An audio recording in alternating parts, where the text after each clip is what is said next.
क्या हो अगर आपको पता चले कि किसी ने अंतरिक्ष में 35 करोड़ सुइयां छोड़ दी हैं? हैरान मत होइए, ये सच है।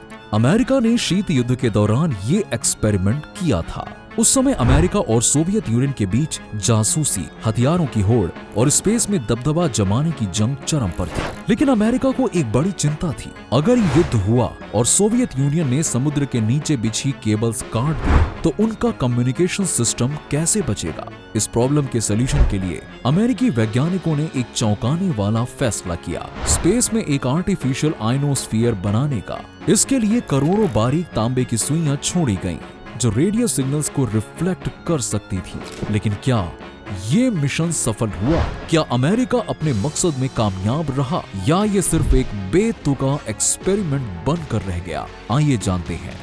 ये बात 1960 के दशक की है, जब अमेरिका और सोवियत यूनियन के बीच शीत युद्ध अपने चरम पर था। तब युद्ध सिर्फ हथियारों से नहीं बल्कि टेक्नोलॉजी से भी लड़ा जा रहा था। हर देश अपनी मिलिट्री और कम्युनिकेशन सिस्टम को अजेय बनाना चाहता था। लेकिन अमेरिका के सामने एक बड़ी समस्या थी। अगर युद्ध के हालात में सोवियत यूनियन समुद्र के नीचे बिछी इंटरकॉन्टिनेंटल केबल्स को काट देता है तो अमेरिका पूरी तरह से बाहरी दुनिया से कट सकता था। ऐसे में सिर्फ रेडियो वेव्स ही सहारा बचती, लेकिन उनकी भी अपनी एक लिमिटेशन थी। दिन में तो ये आयनोस्फीयर से टकराकर लंबी दूरी तक ट्रांसमिट हो भी जाती थी, लेकिन रात के समय जब आयनोस्फीयर कमजोर हो जाता था तो रेडियो सिग्नल्स भी गायब होने लगते थे। युद्ध के दौरान ये अमेरिका के लिए एक बड़ा खतरा था। यही वो दौर था जब अमेरिकी सेना ने एक ऐसा कम्युनिकेशन सिस्टम बनाने की योजना बनाई जो किसी भी स्थिति में फेल ना हो। इसी योजना के दौरान मैसाचुसेट्स इंस्टीट्यूट ऑफ टेक्नोलॉजी के प्रोफेसर वॉल्टर ई मोरो ने एक ऐसा आइडिया इजाद किया जिसने सबको चौंका दिया। उन्होंने कहा, अगर धरती की ऑर्बिट में करोड़ों तांबे की सुइयां बिखेर दी जाएं, तो ये एक आर्टिफिशियल आयनोस्फीयर बन सकती है जो रेडियो सिग्नल्स को रिफ्लेक्ट करेगी और कम्युनिकेशन कभी भी इंटरप्टेड नहीं होगा। इस अनोखे प्रोजेक्ट को नाम दिया गया प्रोजेक्ट वेस्ट फोर्ड। आपको बता दें कि इस मिशन के तहत 1.78 सेंटीमीटर लंबी और बाल से भी पतली तांबे की सुइयों को धरती की ऑर्बिट में भेजा जाना था।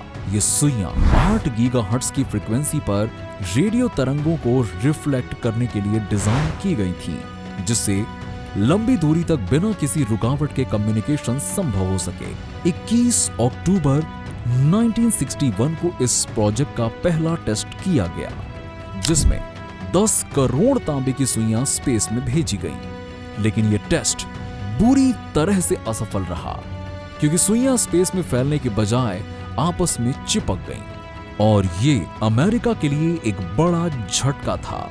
इसके बाद 9 मई 1963 को दूसरा प्रयास किया गया और इस बार 35 करोड़ सुइयां धरती के ऑर्बिट में छोड़ी गईं। इस बार टेस्ट सफल रहा। सुइयां पूरी तरह से फैल गईं और धरती के चारों ओर एक पतली बेल्ट जैसी स्ट्रक्चर बन गई। वैज्ञानिकों ने अनुमान लगाया कि इस बेल्ट में प्रति वर्ग मील लगभग 50 सुइयां थीं, जो रेडियो सिग्नल्स को इफेक्टिवली रिफ्लेक्ट कर सकती थीं। इसके बाद इस टेक्नोलॉजी का पहला टेस्ट किया गया, जिसमें कैलिफोर्निया से मैसाचुसेट्स तक रेडियो सिग्नल्स भेजा गया, जो लगभग 5000 किलोमीटर की दूरी तय कर सक्सेसफुली रिसीव हुआ। यह अमेरिका के लिए एक बड़ी जीत थी। अब अमेरिकी सेना इस प्रोजेक्ट को पूरी तरह लागू करने के लिए तैयारी कर रही थी, लेकिन तभी एक अनएक्सपेक्टेड मोड़ आया। सोवियत यूनियन के अलावा अमेरिका के अपने सहयोगी देश भी इस प्रोजेक्ट का विरोध करने लगे। खास तौर पर ब्रिटेन इसके बाद तो बेहद नाराज था। वजह, अमेरिका ने गलती से ब्रिटेन के पहले सैटेलाइट एरियल 1 को नष्ट कर दिया था। दरअसल 9 मई 1962 को अमेरिका के ऊपरी वायुमंडल में 1.4 मेगाटन का एक परमाणु बॉम्ब विस्फोट हुआ। इस परीक्षण से इतनी तेज रेडिएशन निकली कि पृथ्वी की कक्षा में मौजूद 1/3 सैटेलाइट्स डैमेज हो गए, जिनमें से ब्रिटेन का एरियल 1 भी शामिल था। इस घटना के बाद अंतर्राष्ट्रीय स्तर पर अमेरिका के स्पेस प्रोजेक्ट्स का विरोध बढ़ गया। इसके अलावा खगोलविदों, वैज्ञानिकों और सभी लोगों ने इस प्रोजेक्ट पर ऑब्जेक्शन लेना शुरू कर दिया। उनका कहना था कि ये प्रयोग अंतरिक्ष में अनकंट्रोल्ड पोल्यूशन फैला सकता है और फ्यूचर में एस्ट्रोनॉमिकल रिसर्च में बाधा डाल सकता है। बढ़ते दबाव के चलते अमेरिका को प्रोजेक्ट वेस्टफोर्ड को लिमिटेड करने का फैसला लेना पड़ा। यहाँ तय हुआ कि इन सुइयों को सिर्फ 5 सालों तक ऑर्बिट में रखा जाएगा।